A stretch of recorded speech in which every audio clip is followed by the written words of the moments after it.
నుండును. అతడు చేయునదంతయు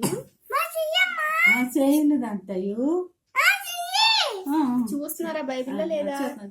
అతడు చేయునదంతయు సఫలమగును.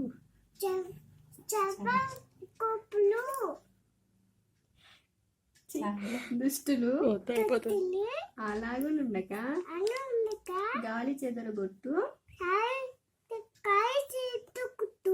పొట్టు వలె నుందురు. కాబట్టి